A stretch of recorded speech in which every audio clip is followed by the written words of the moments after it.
A story of faith and miracles. Several years ago, a man went through a profound test in his life. He believed in God, but having been separated from his family, he found himself distanced from his faith. His wife, due to health issues, had to move to Guatemala, and though the distance was vast, she never ceased praying for him. Each day, together with their daughters, she cried out to God for protection and strength for her husband and their family. One night, before going to sleep, the man said goodbye to his wife over the phone, instructing her, "Call me when you lie down." She replied that she would in 5 minutes, but something in her heart told her to act differently that night. She remembered she was supposed to read the Torah at that hour, and instead of calling him, she decided to pray with her daughters. Together, they knelt and began to cry out to God, asking him to protect her husband and the family, to guide their steps, and help them remain steadfast in their faith.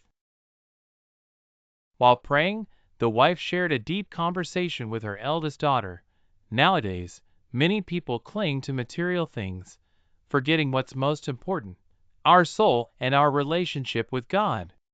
In the blink of an eye, fire can consume all we own, but the soul is what remains forever.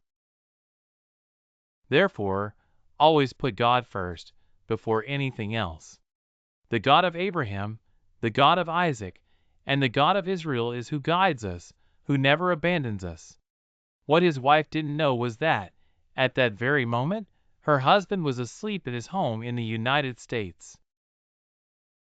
Unbeknownst to him, a fire started consuming his home. When he awoke, the house was already filled with smoke, and he had to rush out to save his life. He left without shoes, without money, with nothing, only his life. God had awakened him in time and protected him from mortal danger. Desperate, his wife, who was on the other side of the world, prayed to Hashem with all her heart. She asked him to protect him and give him the strength needed to face what he was experiencing, since she couldn't be there to comfort him or offer direct help. And, as always, God heard her plea. The next day, the man had nowhere to live. He had lost everything in the fire, including his most cherished material possessions. Yet, he didn't give up. He went to work early, unaware of what would happen next, or how he would obtain what was needed to rebuild his life.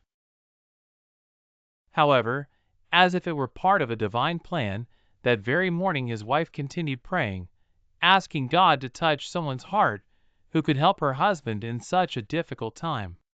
And that same day, a miracle occurred.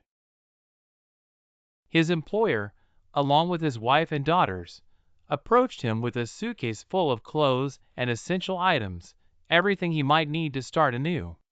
Moreover, a co-worker offered him financial help, and a good Samaritan offered him a place to live. The man, who had lost everything in an instant, found himself surrounded by people willing to help him. It was a true testimony of divine providence, of how God can work through others to give us what we need when we need it most.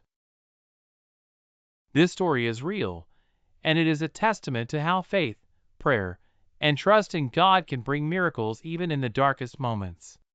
Thanks to everyone who helped my husband. But above all, thanks be to God, the God of Israel, who never abandons us and is always ready to listen when we cry out to him with a sincere heart. Today, with gratitude, I can say that, although the circumstances seemed despairing, God transformed the suffering into an opportunity to see his power, his provision, and his unconditional love.